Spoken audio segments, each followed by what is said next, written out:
Hey, this is Rich over at TVP Live with another quick tips tutorials brought to you by Adobe Photoshop Elements Tutorials Group. And let's jump right in. Today's poster has suggested that I show you all about the Clone Stamp tool. So this tutorial is going to be called Clone Stamping 101.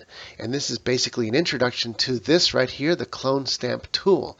And in this particular case, let's say we want to keep this guy here on the sand and want to get rid of the surfer. This is a perfect example to use the Clone Stamp tool. So I'm going to click on it, and what you have to do is you want to pick a portion of the image near what you want to get rid of so it looks the same. So you want to sample it somewhere else. How do you do that? You click on the Alt tool. I'm going to turn this on so I can show you. The Alt tool is towards the bottom left of the keyboard, and while you do that, you left click with your mouse button. So I'm going to hold the Alt tool and watch what this icon turns into. It turns into a little crosshairs. So wherever I put this and click the left mouse button, it's going to sample that part. Or in a layman's term, it's going to grab and borrow that portion. So before I hold down the Alt key, I want to make sure that this circle is big enough to cover the subject. And you see it's a little too small here. So I'm going to come down here and change this from 50 to 100 point. And now you see it's a lot bigger. See, if I went like 1,000, it would cover the whole screen. You don't want that. So I'm going to bring it back down to 100. And now I can come over here and hold down the Alt key. If I grab right here, this is going to work perfectly to be able to cover up. And you can see there's a portion of the ocean there where it grabbed. The problem is, though, I grabbed so close to this guy that if I were to left click and draw, watch what happens. It starts drawing. And look on the right. There's little crosshairs that it's copying that over to this side. See, so what you're doing is you're grabbing where those crosshairs are and borrowing that section. I'm going to go ahead and undo that. So what you want to do in our case, I want to grab right in the middle here because there's a lot of area that I don't have to worry about grabbing onto this guy or this guy. So I'm going to hold down the Alt key.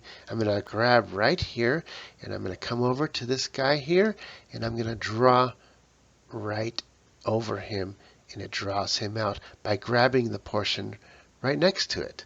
And there you go. We just got rid of the surfer. Now what happens if you happen to have a surfboard or a boogie board in the way? And try that again. I'm going to grab this again, and I'm going to draw this in, and watch what happens. What happens is I have a hard time distinguishing where to stop, and the boogie board starts to disappear. What if we want to keep that boogie board? I'm going to undo that. Then what we want to do is create a mask like I did in one of my last videos.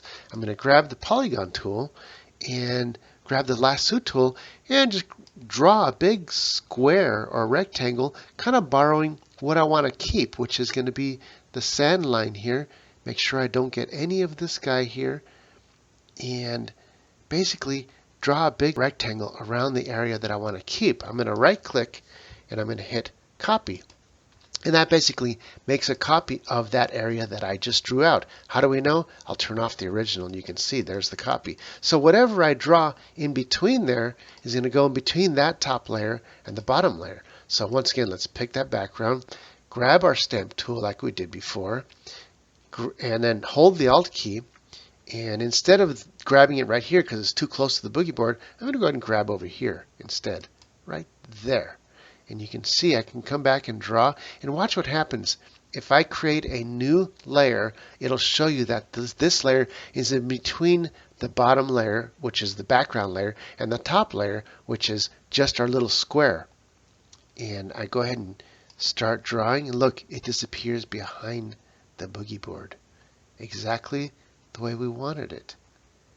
And if I come down here, see, it doesn't draw over the boogie board. Why? Because that's our top layer. If I turn the top layer on and off, you can see it actually is drawing above the boogie board. But since we made a copy of the boogie board, it's not drawing on top of that. And that's all there is to it, to use the Clone Stamp tool. This is Rich calling it quits for this tutorial, saying over and out.